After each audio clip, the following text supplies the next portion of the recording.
Hi everyone, how are you all. I hope आपको videos अच्छे लग रहे हैं। कोई भी टॉपिक जो आपको प्रॉब्लम दे रहा है, जो आपको टफ लग रहा है, आप कमेंट बॉक्स में डालते रहो। I will try my level best to make those videos as soon as possible. Right, तो आज जो हम लोग टॉपिक पढ़ेंगे, that's a very basic topic of organic chemistry. Benzene का नाम सबने सुना हुआ है, पर बेंजीन की reactions, most of the reactions किस तरीके की होती है, ठीक है, आप सबने सुना होगा ये नाम पक्का, इलेक्ट्रोफिलिक सब्स्टिट्यूशन। तो इसको हम लोग आज बहुत डिटेल में करेंगे। तो किस तरीके से रिएक्शन होती है, मैकेनिज्म क्या होता है, एवरीथिंग। एंड आई होप कि आप लोग पेन और पेपर लेके बैठते हो मेरे वीडियोस में, राइट, बिकॉज सिर्फ वीडियो देखने से समझ नहीं आएगा। Till the time you don't make notes, till the time you don't practice, तब तक ऑर्गेनिक केमिस्ट्री समझ में नहीं आएगी।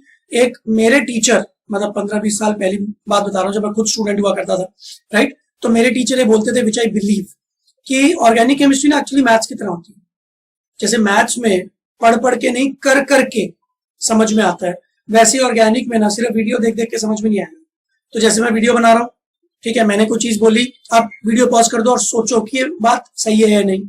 अगर आपको कोई डाउट है तो उस बात को वापस सुनो, राइट। तो इस तरीके से आपको एंगेज होके काम करना पड़ेगा। अगर आप एक मूवी की तरह इसको चला के बैठ जाओगे कि सर बोल रहे हैं और मुझे समझ में आ जाएगा, तो शायद आप उसको अप्लाई नहीं कर पाओगे जो मैं आपको बता रहा हूं, राइट। तो आपको खुद लिखना पड़ेगा, इट रिक्वायर्स प्रैक्टिस। और जेई, नीट, ये सब एग्जाम्स या टफ एग्जाम्स इतने आसान तो नहीं है, कंपटीशन कितना ज्यादा है, राइट। ये इतने कॉन्सेप्ट वाइज मुश्किल नहीं, बट एप्लीकेशन करना पड़ेगा। So I advise you, all of you, with all my experience, is that कर करके ज्यादा सीखते हैं रादर देन वीडियो देख देख के, ठीक है। तो पेन और पेपर लेके बैठो, हर चीज जो मैं बोल रहा हूँ उसको लिखो, जो मैं इधर लिखूंगा उसको तो लिखना ही, राइट। चलो, तो ये जो इलेक्ट्रोफिलिक सब्स्टिट्यूशन नाम है ना, मैंने अपने एक्सपीरियंस में देखा है कि बहुत सारे बच्चों को इसमें बहुत डाउट होता है, तो हम लोग पहले इसको क्लियर करते हैं, इसका मतलब क्या है, ठीक है।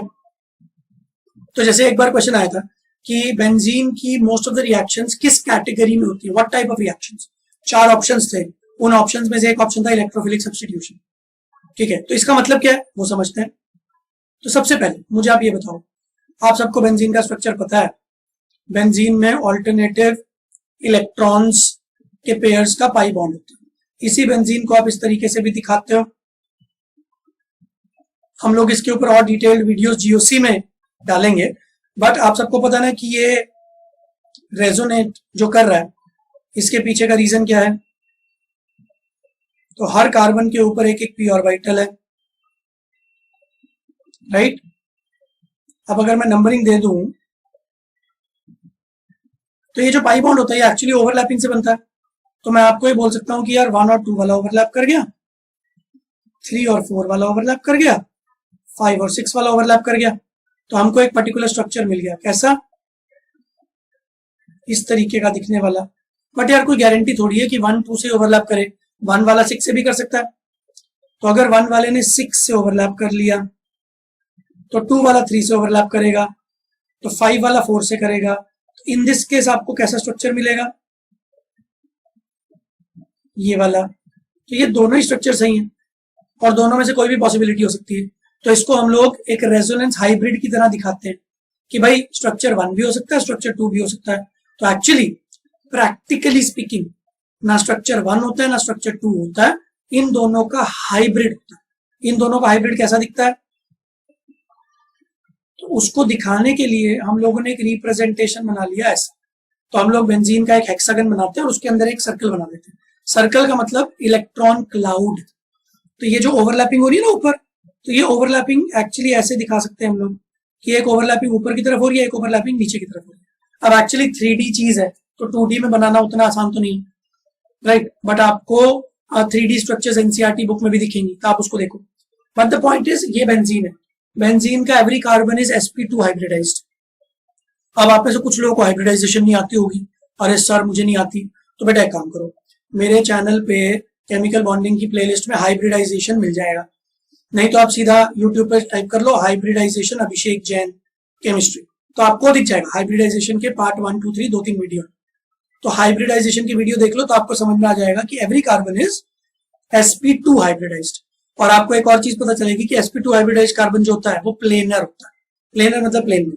तो अब एक चीज समझो, ये जो 6 कार्बन है ना एक प्लेन में, हर कार्बन के ऊपर इस तरीके से एक एक पाई बॉन्ड है। तो 1 वाला 2 से ओवरलैप कर रहा है, 2 वाला 3 से, 3 वाला 4 से, 4 वाला 5 से, 5 वाला 6 से। तो ये ऊपर वाले सब ओवरलैप कर रहे हैं। तो आपको एक रिंग स्ट्रक्चर बनी हुई दिख रही, रिंग, इसको मैं बोलता हूं इलेक्ट्रॉनिक क्लाउड का रिंग। ये इलेक्ट्रॉन्स हैं जो ऊपर हैं, जो रिंग फॉर्मेट में। सिमिलरली नीचे भी इलेक्ट्रॉन्स हैं। तो आप एक चीज समझ लो कि बेंजीन के पास ना खूब सारे इलेक्ट्रॉन्स हैं, ऊपर भी नीचे भी। तो अब अगर कोई स्पीशी बेंजीन की तरफ अट्रैक्ट हो रही है तो शायद उसको इलेक्ट्रॉन चाहिए होंगे, तभी तो अट्रैक्ट हो रही, क्योंकि बेंजीन इज इलेक्ट्रॉन रिच।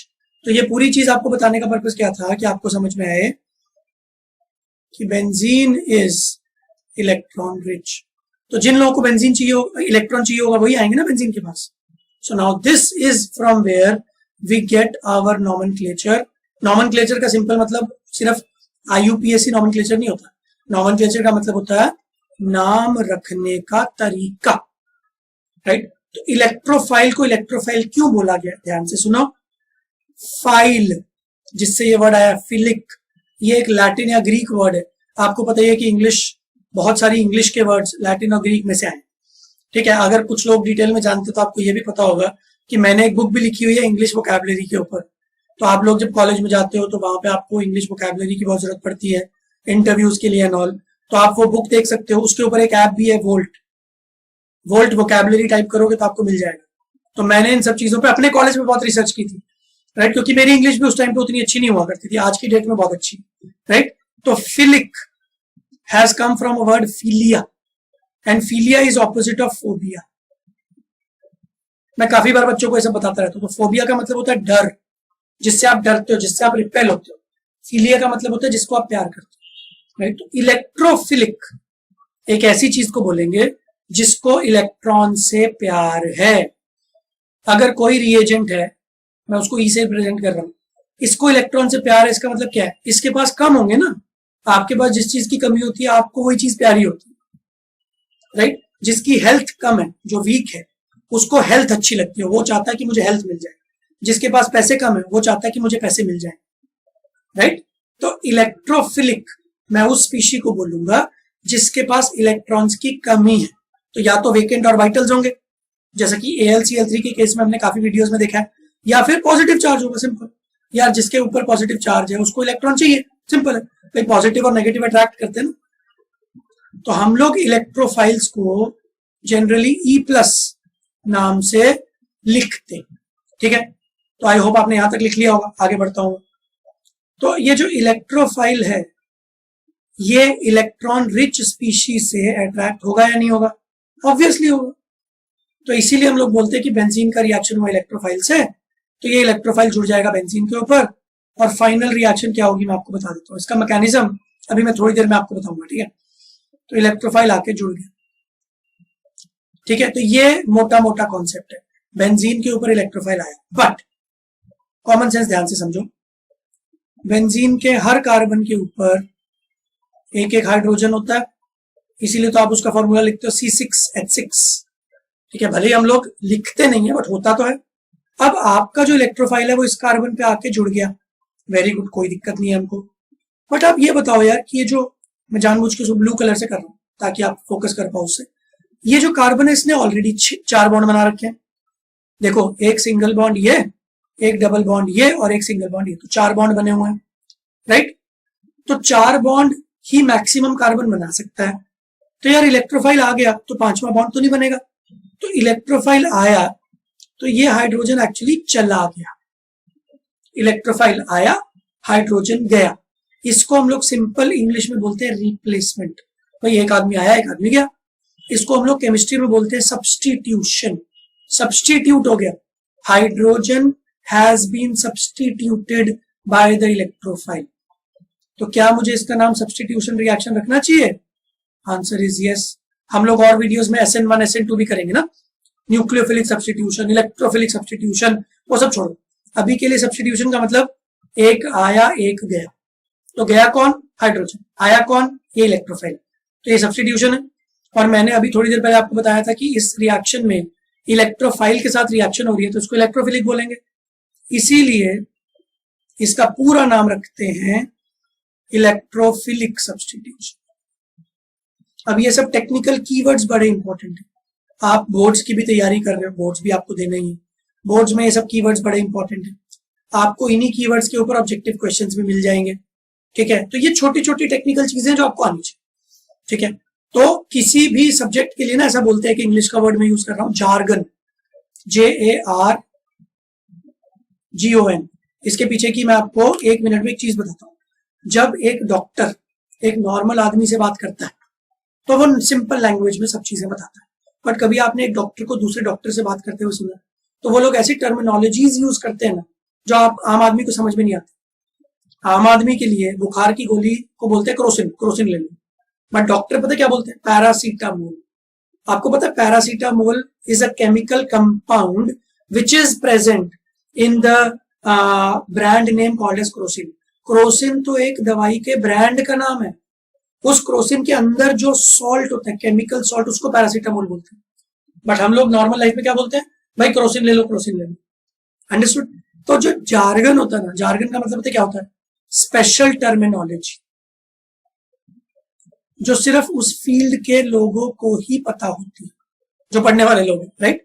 तो हमारा जो फील्ड है ना, IIT JEE नीट, जिसमें हमको केमिस्ट्री पढ़नी है, तो केमिस्ट्री के भी कुछ जार्गन है, कुछ टर्मिनोलॉजी है, कुछ टेक्निकल वर्ड्स है। अगर आपको वो नहीं आते होंगे ना तो आपको बहुत सारी बुक्स में क्या लिखा है वो समझ में नहीं आएगा, क्वेश्चन में क्या पूछा गया वो समझ में नहीं आएगा, राइट। और कभी ना कभी जब आप टेक्निकल टर्मिनोलॉजी यूज करते हो तो सामने वाले को भी लगता है कि ये लर्नड आदमी है, इसको पता है। तो वो टेक्निकल टर्मिनोलॉजी का एक टर्मिनोलॉजी है इलेक्ट्रोफिलिक सब्स्टिट्यूशन। लेमैन के लिए सिंपल इलेक्ट्रॉन्स की तरफ पॉजिटिव चार्ज आ गया, बट जब आप इसको लिखते हो, कभी बोर्ड्स में लिखोगे या कहीं लिखोगे, तो अगर आप इलेक्ट्रोफिलिक सब्स्टिट्यूशन लिखते हो तो एक इंप्रेशन पड़ता है, और इंप्रेशन की वजह से नंबर अच्छे आते हैं बोर्ड्स में। इसके ऊपर भी मैं डिटेल डिस्कशन आपसे करूंगा। काफी बच्चों को डाउट होता है कि सर जेई की तैयारी और नीट की तैयारी के साथ बोर्ड की तैयारी कैसे करें, राइट। बोर्ड का मतलब स्टाइल कुछ और है, जेई का कुछ और है, तो मैं इसके ऊपर भी एक सेपरेट वीडियो बनाऊंगा, ठीक है। बट अभी के लिए इलेक्ट्रोफिलिक सब्स्टिट्यूशन का मतलब आपको समझ में आ गया, वेरी गुड। अब इसको थोड़ा और डिटेल में समझते हैं, ठीक है, कि ये इलेक्ट्रोफाइल आया तो हाइड्रोजन गया कैसे, क्या सिस्टम बना, क्या हुआ, राइट। तो उसको देखते हैं सर ना। ये जो 1 सेकेंड, ये जो अपना बेंजीन है, बेंजीन एक एरोमेटिक कंपाउंड है। आप सबने एरोमेटिसिटी का नाम सुना होगा, मैं इसके ऊपर भी जीओसी में बहुत सारे वीडियोस लेके आ रहा हूं। एरोमेटिसिटी एक ऐसी चीज होती है जो किसी कंपाउंड को बहुत ज्यादा स्टेबल बना देती है, और मैं किसी भी कीमत पे एरोमेटिसिटी को डिस्टर्ब नहीं करना चाहता। एरोमेटिसिटी मतलब कॉन्जुगेशन, ये सब जीओसी के पार्ट्स।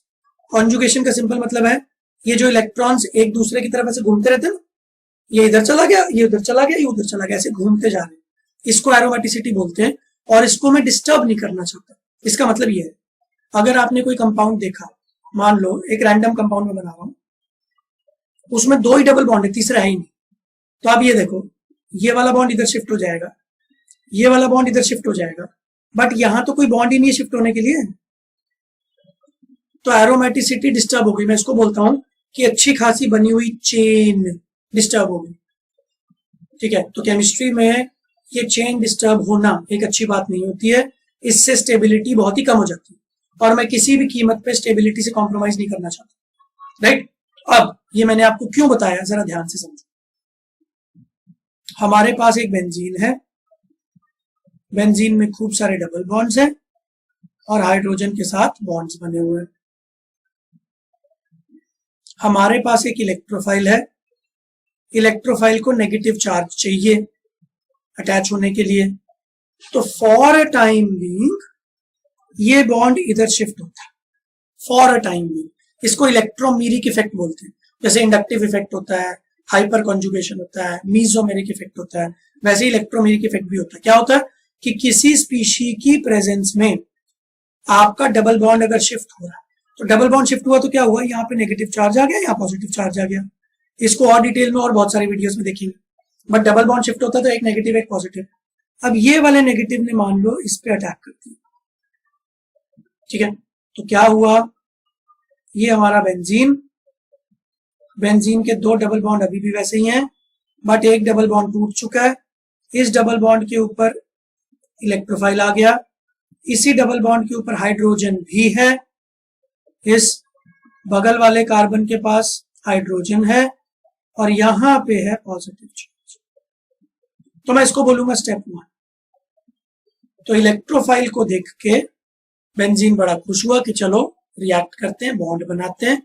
उसने अपने एक डबल बॉन्ड को एक तरफ शिफ्ट किया, एक तरफ नेगेटिव आ गया, एक तरफ पॉजिटिव आ गया, राइट। मैं आपको एक बार और दिखा देता हूँ कैसे होता है। अगर सी डबल बॉन्ड सी के एक डबल बॉन्ड को आप शिफ्ट करते हो तो ये थोड़ी देर बाद ऐसा दिखेगा, जिधर इलेक्ट्रॉन शिफ्ट हो गए वहां नेगेटिव, जिधर से शिफ्ट हुए वहां पॉजिटिव, ठीक है। तो नेगेटिव वाले ने तो इलेक्ट्रोफाइल पे अटैक कर दिया तो वो तो खुश हो गया, बट ये जो दूसरा कार्बन था इसके ऊपर अभी पॉजिटिव चार्ज है। तो एक तो पॉजिटिव चार्ज है, दूसरी बात ये जो डबल बॉन्ड थे इनका जो पूरा चेन बना हुआ था, ये जो मैंने आपको अभी सिखाया, क्या आपको दिख रहा है यहाँ पे 2 ही बॉन्ड बचे हैं। तो यार चेन टूट गया, और चेन टूटना एक अच्छी बात नहीं, शॉर्ट टर्म के लिए भले ही ठीक है बट लॉन्ग टर्म के लिए तो अच्छी बात नहीं। ये बिल्कुल वही बात हो गई, आप लोग इतनी मेहनत क्यों कर रहे हैं। अगर आप लोग 10th के बाद कॉमर्स ले लेते तो आपकी लाइफ कितनी आसान हो जाती, आपको कुछ ज्यादा पढ़ना नहीं होता। बट आप लोग विजन रखते हो, आपको पता है कि कॉमर्स में भी बाद में जाके सीए करना पड़ता है। 90% लोगों को पता ही नहीं होता कि कॉमर्स में सीए के अलावा ज्यादा ऑप्शन नहीं है। अगर आप सिंपल बीकॉम कर लोगे तो आपको कोई लाइफ में ऑप्शन नहीं मिलेंगे। तो आपका विजन क्या था कि अगर मैं अभी थोड़ी मेहनत कर लूं 11th-12th में तो मुझे बाद में बहुत फायदा मिलेगा। हो सकता है आपके कुछ दोस्त अभी मस्ती कर रहे हैं बट उनको बाद में बहुत मेहनत करनी पड़ेगी। तो आपने एक विजन रखा कि अभी की थोड़ी सी मेहनत और बाद का बहुत ज्यादा फायदा। तो बेंजीन भी यही सोच रहा है कि चलो इस डबल बॉन्ड को तोड़ देते हैं, नेगेटिव पॉजिटिव ले आते हैं, अभी थोड़ा सा अनस्टेबल हो गया सिस्टम, ठीक है, बट बाद में फायदा होना चाहिए। तो ये जो अनस्टेबिलिटी आई है, ये जो चेन ब्रेक हो गई जो मैंने यहाँ पे आपको दिखाया, ये वापस से ठीक भी तो करनी है। अगर ये जीवन भर ठीक ही नहीं हुई तो ये तो प्रॉब्लम हो गई, राइट। तो अभी ठीक कैसे होती है ध्यान से देखना, मैं यहाँ करके दिखाता हूँ और उसके लिए मैं थोड़ा सा चीजें यहां से इरेज कर।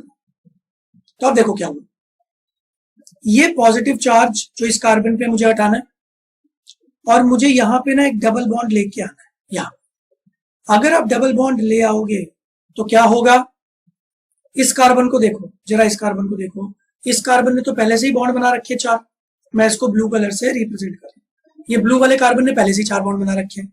अगर आपने ऊपर से एक डबल बॉन्ड बना दिया तो इस कार्बन की तो प्रॉब्लम हो जाएगी, इसके तो 5 हो गए और 5 बॉन्ड किसी कार्बन के हो नहीं सकते हैं। तो ये कार्बन एक बहुत ही स्मार्ट मूव करेगा, ध्यान से देखना है क्या करता है। तो मैं जरा ऊपर इसको थोड़ा बड़ा बड़ा बना के दिखाता हूं। तो जिस कार्बन पे एक इलेक्ट्रोफाइल जुड़ गया है उस कार्बन का मूव क्या होगा, ठीक है, बाकी सब जगह तो डबल बॉन्ड्स हैं ऑलरेडी। वो कार्बन अपने, इनफैक्ट मैं इसको थोड़ा इस तरीके से बनाता हूं कि यहां पे मुझे हाइड्रोजन दिख रहा है और यहां पे मुझे इलेक्ट्रोफाइल दिख रहा है, बात तो वही है। तो ये जो कार्बन है ना, ये अपने हाइड्रोजन को H+ के फॉर्म में रिलीज करता है और इस बॉन्ड को इधर शिफ्ट करवा लेता है। इससे 2 फायदे होते हैं। पहली बात तो जो चेन टूट गई थी, जो रेजोनेंस हो रहा था, जो कॉन्जुगेशन हो रही थी, वो ठीक हो गई। तो इससे क्या हो गया, ध्यान से देखो, कंपाउंड वापस ऐसा ही बन गया, ठीक है। और बस एक डिफरेंस हुआ, यहाँ पे जो हाइड्रोजन आपको दिख रहा था, हाइड्रोजन की जगह आपको इलेक्ट्रोफाइल दिखना शुरू हो गया। और जिस कार्बन पे इलेक्ट्रोफाइल था, आया था, उसी कार्बन से हाइड्रोजन जाएगा, तो तभी तो सब्स्टिट्यूशन बोलोगे। तो जिस कार्बन पे इलेक्ट्रोफाइल आया उसी कार्बन से हाइड्रोजन गया, ठीक है। और उस हाइड्रोजन के जाने के बाद जो कार्बन और हाइड्रोजन का डबल बॉन्ड यहाँ बना हुआ दिख रहा था, ये देखो मेरा कर्सर दिख रहा होगा, ये डबल बॉन्ड शिफ्ट हो गया यहाँ पे, तो यहाँ पे एक डबल बॉन्ड आ गया। तो वो कार्बन हाइड्रोजन का जो सिंगल बॉन्ड था वो शिफ्ट होकर नीचे आया और उसने डबल बॉन्ड बना दिया। अंडरस्टूड। तो इसीलिए अपने को ये कंपाउंड मिला और इस कंपाउंड को हम लोग कैसे लिख सकते हैं, सिंपल ऐसे, राइट।